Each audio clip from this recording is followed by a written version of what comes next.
Understanding, have a good trip, a phrase for travelers.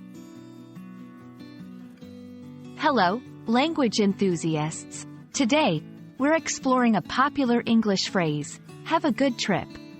This expression is commonly used in travel contexts, and understanding its nuances can be incredibly useful. Let's dive into the various aspects of this phrase to help you use it confidently in your conversations.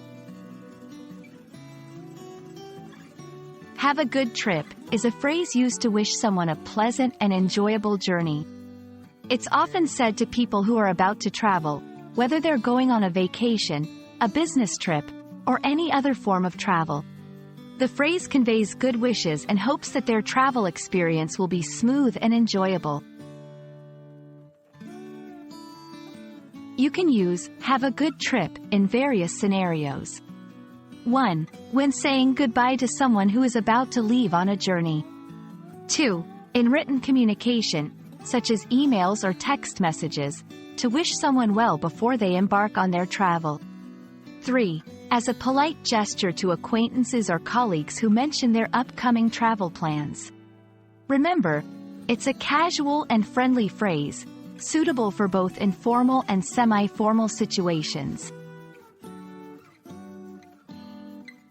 In different English-speaking cultures, this phrase might have slight variations. In the UK, people might say, have a nice trip, or safe travels.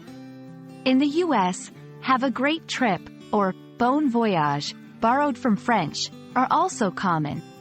Despite these variations, the sentiment remains the same, wishing someone a pleasant journey. Avoid using have a good trip in inappropriate contexts. For example, it's not suitable when someone is not traveling for a pleasant reason, like a funeral. In non-travel contexts, like wishing someone well for a test or a job interview. Have a good trip is a warm, friendly phrase to wish someone a pleasant journey. Use it to express your good wishes to travelers, enhancing your English communication skills. We hope this video has been helpful. Safe travels on your language learning journey.